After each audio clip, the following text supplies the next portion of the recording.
ದರ್ಶನ್ ಅವರನ್ನ ಬಿಡುಗಡೆ ಮಾಡಿಸ್ಕೊಳ್ಳೇಬೇಕು ಅಂತ ಶತಾಯಗತಾಯ ಪ್ರಯತ್ನ ಪಡ್ತಾ ಇದ್ದಾರೆ ಅವರ ಪತ್ನಿ ವಿಜಯಲಕ್ಷ್ಮಿ. ಇದಕ್ಕೋಸ್ಕರ ದೇವರ ಮೊರೆಯನ್ನು ಹೋಗ್ತಾ ಇದ್ರು. ಈಗಾಗಲೇ ಕೊಲ್ಲೂರಲ್ಲಿ ಪೂಜೆ ಮಾಡಿಸಿದ್ರು, ಬನಶಂಕರಿ ದೇವಸ್ಥಾನ, ಚಾಮುಂಡಿ ಬೆಟ್ಟ, ಈಗ ಶಕ್ತಿ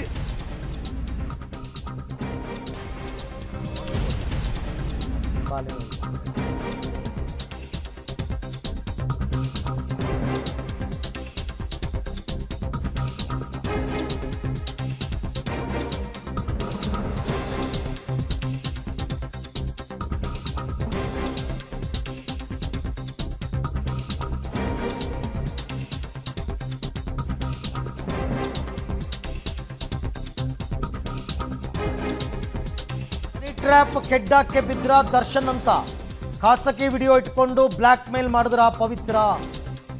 ಅದಕ್ಕೆ ದರ್ಶನ್ ಅಷ್ಟು ಆಕೆ ಹೇಳ್ದಂಗೆ ಕೇಳ್ತಿದ್ರ. ಪವಿತ್ರ ಗೌಡ ತಾಯಿ ಮನೆಯಲ್ಲಿ ಹಾರ್ಡ್ ಡಿಸ್ಕ್ ಅನ್ನ ಇಟ್ಟಿದಾರಾ? ಇದು ಹನಿ ಟ್ರ್ಯಾಪ್ ಕೆಡ್ಡಾಕ್ಕೆ ಬಿದ್ದಿರೋದಾ ಅಥವಾ ನಿಜಕ್ಕೂ ಒಬ್ರಿಗೊಬ್ರು ಲಿವಿನ್ ರಿಲೇಷನ್ಶಿಪ್ ಅಲ್ಲಿ ಇದ್ವಿ, ನಾನು ಇಷ್ಟಪಡ್ತಾ ಇದ್ದೆ ಆ ಥರನ? ಯಾಕೆಂದ್ರೆ ಇದೆಲ್ಲ ನಾವು ಹೇಳ್ತಿರೋದಲ್ಲ, ವಿಜಯಲಕ್ಷ್ಮಿ ಹೇಳಿರೋದು ಪೊಲೀಸರ ಮುಂದೆ. ಪವಿತ್ರ ದರ್ಶನ್ ಅನ್ನ ಬ್ಲ್ಯಾಕ್ ಮೇಲ್ ಮಾಡ್ತಾ ಇದ್ರು. ಖಾಸಗಿ ಫೋಟೋಗಳನ್ನು ವಿಡಿಯೋಗಳನ್ನು ಇಟ್ಕೊಂಡು ಬ್ಲ್ಯಾಕ್ ಮೇಲ್ ಮಾಡ್ತಾ ಇದ್ರು. ಹಾಗಾಗಿ ದರ್ಶನ್ ಅವ್ರಿಗೊಂದು ಮನೆ ತೆಕ್ಕೊಟ್ಟಿದ್ರು, ಅದೇ ವರ್ಷ ರೇಂಜ್ ರೋವರ್ ಕಾರ್ ತೆಕ್ಕೊಟ್ಟಿದ್ರು ಅಂತೆಲ್ಲ ವಿಜಯಲಕ್ಷ್ಮಿ ಪೊಲೀಸರ ಮುಂದೆ ಹೇಳಿದ್ದಾರೆ. ಮರ್ಯಾದೆ ಹೋಗುತ್ತೇನೋ ಭವ್ಯದಲ್ಲಿ ಪವಿತ್ರ ಜೊತೆ ಸಂಬಂಧವನ್ನು ದರ್ಶನ್ ಇಟ್ಕೊಂಡಿದ್ರ? ಹಾಗಾದರೆ ಇದೆಲ್ಲವೂ ವಿಜಯಲಕ್ಷ್ಮಿ ಕೊಟ್ಟಿರ್ತಕ್ಕಂಥ ಸ್ಟೇಟ್ಮೆಂಟ್. ಅನ್ನಪೂರ್ಣೇಶ್ವರಿ ನಗರ ಪೊಲೀಸ್ ಸ್ಟೇಷನ್ಗೆ 19ನೇ ತಾರೀಕೇನೋ ಬರ್ತಾರೆ. ಅವರು ಬಂದಾಗ ವಿಜಯಲಕ್ಷ್ಮಿಯವರು ಪೊಲೀಸರ ಮುಂದೆ ಕೊಟ್ಟಿರ್ತಕ್ಕಂಥ ಸ್ಟೇಟ್ಮೆಂಟ್ ಅದನ್ನು ಕೂಡ ಚಾರ್ಜ್ ಶೀಟಲ್ಲಿ ಉಲ್ಲೇಖ ಮಾಡಿದ್ದಾರೆ. ಪವಿತ್ರ ಜೊತೆ ಏನು ಪ್ರೀತಿಯಿಂದ ಇದ್ದದ್ದಲ್ಲ, ಅದು ದರ್ಶನ್ ಬ್ಲ್ಯಾಕ್ ಮೇಲ್ಗೆ ಒಳಗಾಗಿದ್ರು ಅಂತ.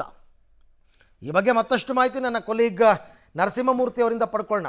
ಮೂರ್ತಿ, ಒಂದು ವೇಳೆ ಅವರ ತಾಯಿ ಮನೆಯಲ್ಲಿ ಹಾರ್ಡ್ ಡಿಸ್ಕ್ ಇಟ್ಟಿದ್ದಾರೆ ಅನ್ನೋ ಥರ ಹೇಳಿಕೆ ಕೊಟ್ಟಿದ್ದಿದ್ರೆ ಪೊಲೀಸರು ಅದನ್ನು ಕೂಡ ರಿಕವರಿ ಮಾಡ್ಕೋಬಹುದಾಗಿತ್ತಲ್ಲ, ಆ ಪ್ರಯತ್ನಗಳಾಯ್ತಾ ಅಂತ? ಅರವಿಂದ, ಮೊದಲಿಗೆ ಈ ದರ್ಶನ್ ರವರು ಕೊಟ್ಟಂತಹ ಸ್ಟೇಟ್ಮೆಂಟನ್ನು ಒಮ್ಮೆ ಗಮನಿಸೋಣ. ದರ್ಶನ್ ರವರು ಅವರ ಮತ್ತು ಪವಿತ್ರ ಗೌಡ ನಡುವಿನ ಸಂಬಂಧದ ಬಗ್ಗೆ ಹೇಳಿಕೆಯನ್ನು ಕೊಟ್ಟಿದ್ದಾರೆ. ಅದು ಯಾವ ರೀತಿಯಾಗಿ ಕೊಟ್ಟಿದ್ದಾರೆ ಅಂತೇಳಿ ನೋಡಿದಂತಹ ಸಂದರ್ಭದಲ್ಲಿ, ಆಕೆ ನಾನು ಲಿವಿಂಗ್ ರಿಲೇಷನ್ಶಿಪ್ನಲ್ಲಿ ಇದ್ದೀವಿ, ಇಬ್ಬರು ಕೂಡ ಒಟ್ಟಿಗೆ ವಾಸವನ್ನು ಮಾಡ್ತಿದ್ದೀವಿ, ಮತ್ತು ನಾನು ಆಕೆ ಅತ್ಯಾಪ್ತವಾಗಿ ಇದ್ದೀವಿ ಅನ್ನೋ ಮಟ್ಟಿಗೆ ಅವರು ಹೇಳಿಕೆಯನ್ನು ದಾಖಲು ಮಾಡುವ ಕೆಲಸವನ್ನು ಮಾಡಿದರು. ಆದರೆ ವಿಜಯಲಕ್ಷ್ಮಿ ಅವರು ಪೊಲೀಸ್ ಠಾಣೆಗೆ ಬಂದಂತಹ ಸಂದರ್ಭದಲ್ಲಿ ಜೂನ್ 19ನೇ ತಾರೀಕು ಅವ್ರನ್ನ ಪೊಲೀಸ್ ಠಾಣೆಗೆ ಕರೆಸಲಾಗುತ್ತೆ. ಆ ಸಂದರ್ಭದಲ್ಲಿ ವಿಜಯಲಕ್ಷ್ಮಿ ಅವರು ತನಿಖಾಧಿಕಾರಿ ಮುಂದೆ ಒಂದು ಹೇಳಿಕೆಯನ್ನು ಕೊಟ್ಟಿದ್ದಾರೆ. ಇಲ್ಲಿ ಈಕೆ ಅಂದರೆ ಪವಿತ್ರ ಗೌಡ, ಈ ದರ್ಶನ್, ಈ ಇಬ್ಬರು ಕೂಡ ಒಟ್ಟಿಗೆ ಇದ್ದಂತಹ ಅತ್ಯಾಪ್ತ ಕ್ಷಣಗಳನ್ನು ಅಥವಾ ಖಾಸಗಿ ಕ್ಷಣಗಳಂತಹ ಫೋಟೋ ಮತ್ತು ವಿಡಿಯೋಗಳನ್ನು ಈಕೆ ಇಟ್ಕೊಂಡಿದ್ದಾಳೆ. ಅವುಗಳನ್ನು, ಆ ಫೋಟೋ ಮತ್ತು ವಿಡಿಯೋಗಳನ್ನು ಈಕೆ ತನ್ನ ತಾಯಿಯ ಮನೆಯಲ್ಲಿ ಇಡುವ ಕೆಲಸವನ್ನು ಒಂದು ಹಾರ್ಡ್ ಡಿಸ್ಕ್ನಲ್ಲಿ ಇಟ್ಟು ಅಲ್ಲಿ ಇಡುವ ಕೆಲಸವನ್ನು ಆಕೆ ಮಾಡಿದ್ದಾಳೆ. ಅವನ್ನು ಇಟ್ಟುಕೊಂಡು ಇವುಗಳನ್ನು ನಾನು ಮಾಧ್ಯಮಗಳಿಗೆ ಕೊಡ್ತೀನಿ ಅನ್ನೋ ಮಟ್ಟಿಗೆ ಹೇಳಿ ದರ್ಶನ್ಗೆ ಬ್ಲ್ಯಾಕ್ ಮೇಲನ್ನು ಮಾಡ್ತಿದ್ದಾಳೆ ಅನ್ನೋ ಮಟ್ಟಿಗೆ ಪವಿತ್ರ ಗೌಡ ಸ್ಟೇಟ್ಮೆಂಟ್ನನ್ನು ನೀಡುವ ಕೆಲಸವನ್ನು ಮಾಡಿದ್ದಾರೆ. ಅಲ್ಲಿಗೆ ಪೊಲೀಸರು ಅದನ್ನು ಹೆಚ್ಚುವರಿಯಾಗಿ ತಲೆ ಕೆಡಿಸ್ಕೊಂಡ್ರೋ ಇಲ್ವೋ ಗೊತ್ತಿಲ್ಲ, ಆದರೆ ಇದು ಸಂಬಂಧಪಡದ ವಿಚಾರ ಅಂತೇಳಿ ಇವರ ಸ್ಟೇಟ್ಮೆಂಟನ್ನು ದಾಖಲು ಮಾಡಿ ಅಲ್ಲಿಗೆ ಕೆಲಸವನ್ನು ನಿಲ್ಲಿಸಿದ್ರ ಏನೋ ಗೊತ್ತಿಲ್ಲ. ಆದರೆ ಪ್ರಕರಣದಲ್ಲಿ ಪೊಲೀಸರಿಗೆ ಬೇಕಾಗಿದ್ದದ್ದು ಇನ್ವೆಸ್ಟಿಗೇಷನ್. ಈ ಕೊಲೆ ಪ್ರಕರಣ ಸಂಬಂಧ, ರೇಣುಕಾ ಸ್ವಾಮಿಯ ಕಿಡ್ನ್ಯಾಪು, ಕೊಲೆ, ಈ ಪ್ರಕರಣ ಸಂಬಂಧವಷ್ಟೇ ಅವರಿಗೆ ವಿಚಾರ ಬೇಕಾಗಿದ್ದು. ಹೀಗಾಗಿ ಇಲ್ಲಿ ಇವರು ಬ್ಲ್ಯಾಕ್ ಮೇಲ್ ಮಾಡ್ತಿರೋದು ಅಥವಾ ಇವರು ಯಾವುದೋ ಅತ್ಯಾಪ್ತ ಕ್ಷಣಗಳ ಹಾರ್ಡ್ ಡಿಸ್ಕನ್ನು ಇಟ್ಕೊಂಡಿರೋದು ವಿಚಾರ ಪೊಲೀಸರಿಗೆ ಬೇಕಾಗಿಲ್ಲ. ಆದರೆ ಇವರು ಹೇಳಿದಂತಹ ಆ ಹೇಳಿಕೆ ಏನಿದೆ ಅದನ್ನು ಸಂಪೂರ್ಣವಾಗಿ ದಾಖಲು ಮಾಡಿಕೊಳ್ಳುವ ಕೆಲಸವನ್ನು ತನಿಖಾಧಿಕಾರಿ ಮಾಡಿದ್ದಾರೆ. ಕರೆಕ್ಟ್ ಅದು, ಯಾಕೆಂದರೆ ಆ ಪ್ರಕರಣಕ್ಕೂ ಅದಕ್ಕೂ ಸಂಬಂಧ ಇಲ್ಲದೆ ಇರೋದ್ರಿಂದ ಅದ್ರ ಬಗ್ಗೆ ಹೆಚ್ಚು ತಲೆ ಕೆಡಿಸ್ಕೊಂಡಿರಲಿಲ್ಲ. ಆದರೆ ವಿಜಯಲಕ್ಷ್ಮಿ ಸ್ಟೇಟ್ಮೆಂಟನ್ನು ಕೊಡುವ ಸಂದರ್ಭದಲ್ಲಿ ಇದೆಲ್ಲಕ್ಕೂ ಪವಿತ್ರನೇ ಕಾರಣ ಅನ್ನೋ ರೀತಿಯಲ್ಲಿ ಹೇಳಿಕೆಯನ್ನು ಕೊಟ್ಟಿದ್ದಾರೆ. ಅವ್ರ ಸ್ಟೇಟ್ಮೆಂಟನ್ನು ಗಮನಿಸಿದಾಗ ಆ ಥರ ಇದ್ದಿದ್ರೆ, ದರ್ಶನ್ ಬ್ಲ್ಯಾಕ್ ಮೇಲ್ ಒಳಗಾಗಿದ್ದಿದ್ರೆ ತನ್ನ ಗಂಡನನ್ನು ಸೇವ್ ಮಾಡ್ಕೊಳ್ಳೋದಕ್ಕೆ ಅವರು ಈ ಮೊದಲೇ ಏನಾದರೂ ಪೊಲೀಸ್ ಕಂಪ್ಲೇಂಟ್ ಕೊಟ್ಟು ಅದ್ರ ಬಗ್ಗೆ ಏನಾದರೂ ತನಿಖೆ ಮಾಡಿಸ್ಬೋದಾಗಿತ್ತಲ್ವಾ ವಿಜಯಲಕ್ಷ್ಮಿ ಅವರು? ಅರವಿಂದ, 2014ರಲ್ಲಿ ವಿಜಯಲಕ್ಷ್ಮಿ RR ನಗರದ IDL ಹೋಮ್ಸ್ನ ಮನೆಯಲ್ಲಿದ್ದಂತಹ ಸಂದರ್ಭದಲ್ಲಿ ದರ್ಶನ್ಗೆ ಒಬ್ಬ ಮಹಿಳೆ, ಅಪರಿಚಿತ ಮಹಿಳೆ ಚಾಟನ್ನು ಮಾಡ್ತಿರ್ತಾಳೆ, ಫೋಟೋವನ್ನು ಕಳಿಸ್ತಿರ್ತಾಳೆ. ಈ ಬಗ್ಗೆ ಒಂದಷ್ಟು ಕುತೂಹಲದಿಂದ ಅದನ್ನು ಪ್ರಶ್ನೆ ಮಾಡಿದಂತಹ ಸಂದರ್ಭದಲ್ಲಿ ಅಥವಾ ಬೇರೆ ಬೇರೆಯವರ ಮುಖಾಂತರ ವಿಚಾರಿಸಿದಂತಹ ಸಂದರ್ಭದಲ್ಲಿ ಆಕೆ ಪವಿತ್ರ ಗೌಡ ಅನ್ನೋದು ಗೊತ್ತಾಗುತ್ತೆ. ಪವಿತ್ರ ಗೌಡಳ ವಿಚಾರವಾಗಿ ಯಾವುದೇ ಒಂದು ಸಣ್ಣ ಮಾಹಿತಿಯನ್ನು ಅಥವಾ ವಿಚಾರವನ್ನು ವಿಜಯಲಕ್ಷ್ಮಿ ಬಳಿ ಹೇಳ್ಕೊಳ್ತಿರ್ಲಿಲ್ಲ ಅನ್ನೋದನ್ನು ಕೂಡ ವಿಜಯಲಕ್ಷ್ಮಿ ಸ್ಟೇಟ್ಮೆಂಟ್ನಲ್ಲಿ ಹೇಳಿದ್ದಾರೆ. ಇದರ ಜೊತೆಗೆ 2018ರಲ್ಲಿ ಅಲ್ಲೇ RR ನಗರದ ಕೆಂಚೇನಹಳ್ಳಿಯಲ್ಲಿ ಈಕೆಗೆ ಒಂದು ಮನೆಯನ್ನು ಖರೀದಿ ಮಾಡಿ ಕೊಟ್ಟಿದ್ದಾರೆ ಅನ್ನೋದು ಆಪ್ತರ ಮೂಲಕ ನನಗೆ ಗೊತ್ತಾಗಿದೆ. ಅದಲ್ಲದೆ ಈ ವರ್ಷ ಅಂದರೆ 2024ರಲ್ಲಿ ಆಕೆಗೆ ಒಂದು ರೇಂಜ್ ರೋವರ್ ಕಾರನ್ನು ಕೂಡ ಕೊಡಿಸಿರೋದು ಗೊತ್ತಾಗಿದೆ.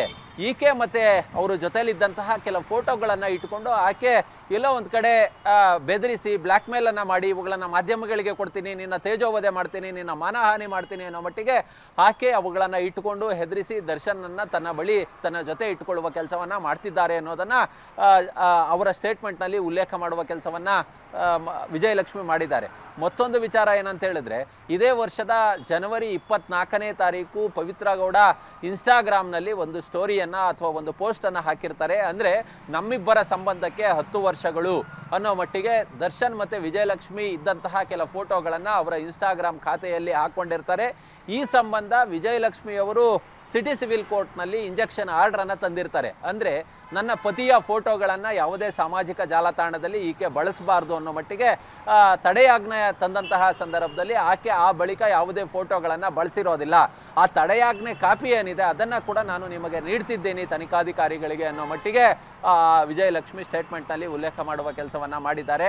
ಅದಾದ ಬಳಿಕ ಅಂದರೆ ಪವಿತ್ರ ಗೌಡಳ ಜೊತೆಗಿನ ಸಂಬಂಧವನ್ನು ಇಷ್ಟರ ಮಟ್ಟಿಗೆ ಅಲ್ಲಿ ವಿಜಯಲಕ್ಷ್ಮಿಯವರು ಯಾವ ರೀತಿ ದರ್ಶನ್ ಜೊತೆ ಇದ್ದರು ಅಥವಾ ದರ್ಶನ್ ಯಾಕೆ ಅವ್ರ ಜೊತೆ ಇದ್ದಾರೆ ಅನ್ನೋ ಒಂದು ನಿದರ್ಶನದಲ್ಲಿ ಈ ರೀತಿಯಾಗಿ ವಿಜಯಲಕ್ಷ್ಮಿ ಹೇಳಿಕೆಯನ್ನು ಕೊಟ್ಟಿರಬಹುದು. ಬಟ್ ಪೊಲೀಸರು ಇದಕ್ಕೆ ತಲೆ ಕೆಡಿಸ್ಕೊಂಡಂತೆ ಕಾಣಿಸ್ತಿಲ್ಲ. ಕಾರಣ ಇಷ್ಟೇ, ಅವ್ರಿಗೆ ಬೇಕಾಗಿದ್ದದ್ದು ಈ ಕೊಲೆ ಪ್ರಕರಣ ಸಂಬಂಧದ ತನಿಖೆಯ ವಿಚಾರ ಮಾತ್ರ. ಹೀಗಾಗಿ ಅದನ್ನು ಕೂಲಂಕುಷವಾಗಿ ಅದನ್ನು ಸಂಪೂರ್ಣವಾಗಿ ಮುಗಿಸುವ ಕೆಲಸವನ್ನು ಪೊಲೀಸರು ಮಾಡಿರೋದು. ಓಕೆ, ಹಾಗೆ ಸಂಪರ್ಕ